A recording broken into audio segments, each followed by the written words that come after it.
ఉమ్మడి నల్గొండ జిల్లాలో ధాన్యం కొనుగోలు ప్రక్రియ అస్తవ్యస్తంగా మారింది. కొనుగోలు కేంద్రాల్లో ధాన్యం రాసులు పోసి నెల రోజులు గడుస్తున్నా కాంటాలు కాక రైతన్నలు ఎండలో అల్లాడుతున్నారు.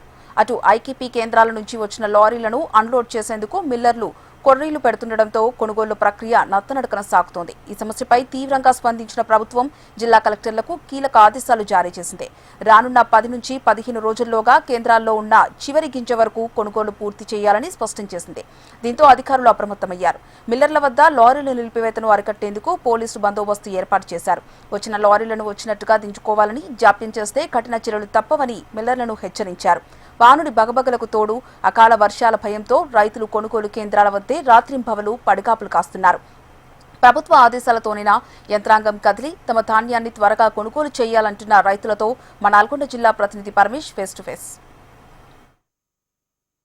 ఉమ్మడి నల్గొండ జిల్లాలో ధాన్యం కొనుగోలు కాక రైతులు నానా అవస్థలు పడుతున్నారు. ఏదైతే 2 నెలల నుంచి ధాన్యం కొనుగోలు కేంద్రాల్లో ధాన్యం పోసినప్పటికీ కూడా కొనుగోలు అయితే నత్తనడకన సాగడంతో అయితే ఇటు తీవ్ర ఇబ్బందులు పడుతున్నారు. ఒకవైపు ఎండలు, మరోవైపు వర్షాలతోటైతే ధాన్యం తడిసి మొలకెత్తున్నటువంటి పరిస్థితి ఉంది. ఇప్పటికి కూడా ఈ ధాన్యం కొనుగోలు కేంద్రాల్లో రాసులుగా పేరుకుపోయినటువంటి పరిస్థితి ఉంది. ఒకసారి మనం నల్గొండ జిల్లాలోని తాటికలు ఏదైతే సెంటర్లో ఉన్నా ఒకసారి విజువల్స్లో చూడొచ్చు. ఈ ధాన్యం కొనుగోలు కేంద్రాల్లో అయితే గుట్టలుగా పేరుకుపోయినటువంటి ఏదైతే ధాన్యం రాసులు మొత్తం కూడా ఈ లారీల కొరతతో అయితే తీవ్ర ఇబ్బందులు పడుతున్నారు. ఒకవైపు ధాన్యం కాంటాలు వేసినప్పటికీ కూడా లారీల కొరతతో అయితే తీవ్ర ఇబ్బందులు పడుతున్నటువంటి పరిస్థితులలో ఇప్పటికే ప్రభుత్వం కూడా అప్రమత్తమైంది. కలెక్టర్లకు కూడా తీవ్ర ఏదైతే ఆదేశాలు కూడా ఇవ్వడం జరిగింది. ఏదైతే మొత్తం 10-15 రోజులలో ఏదైతే ధాన్యం రాసులు మొత్తం కూడా పూర్తి చేయాలని చెప్పేసి ఆదేశాలు ఇవ్వడంతో అయితే ఇప్పటికే కలెక్టర్, ఎస్పీలు కూడా అప్రమత్తమయ్యారు. మొత్తం ఈ ధాన్యం కొనుగోలు కేంద్రాల్లో ఉన్నటువంటి ధాన్యాన్ని మొత్తం కూడా వెంటనే దించుకునే విధంగా ఏదైతే మిల్లర్ల దగ్గర పోలీస్ బందోబస్తును కూడా ఏర్పాటు చేసినట్టుగా తెలుస్తుంది. వచ్చినటువంటి ధాన్యం రాష్ట్రం ఏదైతే లోడ్ల మొత్తం కూడా 12 గంటల్లోగా దింపి మళ్ళీ కూడా ఈ ఏదైతే లారీలను ఈ పిఎస్సిఎస్ కేంద్రాలకు పంపించే విధంగానైతే చేస్తున్నటువంటి పరిస్థితి ఉంది.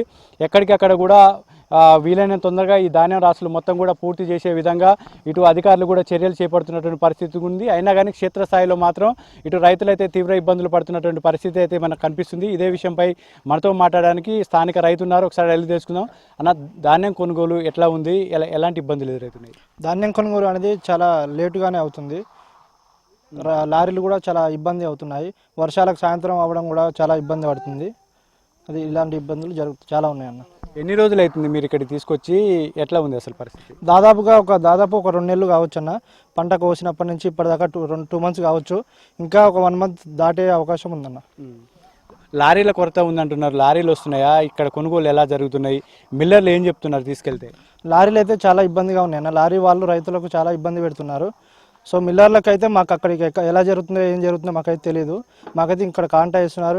అక్కడ ఎంత వస్తుందో మాకైతే తెలియట్లేదు. అయితే కాంటా వేసిన దాంట్లో కూడా దాదాపుగా 2 నుంచి 3 కిలోలు కూడా కొరత విధిస్తున్నారని చెప్పేసి చెప్తున్నారు కదా, నిజమేనా ఇది? అందులో అయితే వాస్తవం అయితే ఉందన్న. బట్ పక్కా నిజం అనేది మాకు అమౌంట్ అని పడినాకనే మేము క్యాలిక్యులేట్ చేసుకుంటే తెలుస్తుంది. ఇప్పుడు ప్రస్తుతానికి మీకున్నటువంటి పరిస్థితులలో ఏదైతే కొనుగోలుకు సంబంధించినటువంటి దాంట్లో అధికారులు కూడా కీలక ఆదేశాలు చేశారు. వీళ్ళని తొందరగా కొనుగోలు చేయాలని చెప్తున్నారు. అధికారులు వస్తున్నారా? క్షేత్రస్థాయిలో పరిశీలిస్తున్నారా? ఎట్లా ఉంది? తాటికల్ గ్రామంలో అయితే మా సిబ్బంది అయితే చాలా మంచిగా పనిచేస్తున్నారు. చాలా మంచిగా వాళ్ళు కూడా తొందరగా చేపిస్తున్నారు. కానీ లారీలు ఇబ్బంది, మిగతా ఇబ్బంది ఉండడం వల్ల వాళ్ళకు కూడా చాలా ప్రెజర్ ఎక్కువ అవుతుంది. వాళ్ళు మాత్రం ఇక్కడ మార్కెట్ని అయితే మంచిగానే నడిపిస్తున్నారు. అన్న, మీరు చెప్పండి, కొనుగోలు ప్రక్రియ ఎలా సాగుతుంది? ఇటు రైతులకు ఎదురవుతున్నటువంటి సమస్యలు ఏంటి?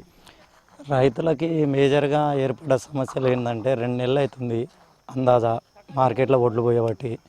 మార్కెట్లో ఒడ్లు పోసిన తర్వాత రైతులకు అనేది మేజర్గా స్టార్టింగ్లోనే మిల్లర్లు వాళ్ళు 2 కేజీలు ఉంటేనే మేము ఎక్స్ట్రా 2 కేజీలు ఉంటేనే తూకం కంటే ఎక్కువ ఎక్స్ట్రా ఉంటేనే మేము దిగుమతి చేసుకుంటాం. లేకపోతే లేదని మిల్లర్లు వాళ్ళు సిండికేట్ అయ్యారు. రైతుకి తాళ్ళు ఉంది, ఇది ఉంది, అది ఉందని రైతులకు మాత్రం నానా ఇబ్బంది పెడుతున్నారు మిల్లర్లు.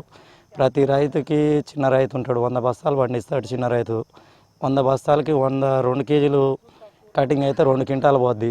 5,000 ఆయనకు లాసు. ఆ విధంగా 5,000 లాసు. 5,000 లాస్ అయిందంటే ఆయనకు ఉన్నది ఎకరన్నర పొలంలో మిలిగే పైసలే మిల్లర్ దింకొని పోయినాక రైతు పరిస్థితి ఏంది? రైతుని ఎట్టి పరిస్థితుల్లో కూడా ప్రతి దాని మీద కింది స్థాయి నుంచి చూసుకొని రైతును కాపాడాలి. సో ఇది పరిస్థితి. ఏదైతే ధాన్యం కొనుగోలు కేంద్రాల్లో రైతులకు ఎదురవుతున్నటువంటి సమస్యలను కూడా వీలైనంత తొందరగా పరిష్కారం చేయాలని చెప్పేసి ఏదైతే మిల్లర్ల వద్ద ఉన్నటువంటి లారీలను కూడా వెంటనే అన్లోడ్ చేయించి ధాన్యం కొనుగోలు కేంద్రాలకు తీసుకొస్తే రైతులకు మేలు జరుగుతుందని, ఇప్పటికైనా సరే ధాన్యం కొనుగోలు కేంద్రాల్లో ఉన్నటువంటి ధాన్యం మొత్తం కూడా కొనుగోలు చేసి ఏదైతే ప్రభుత్వం ఈ రైతులకు ఉపయోగపడేటటువంటి పనులు చేయాలని చెప్పేసి ఇటు రైతులు డిమాండ్ చేస్తున్నటువంటి పరిస్థితి అయితే ఉంది.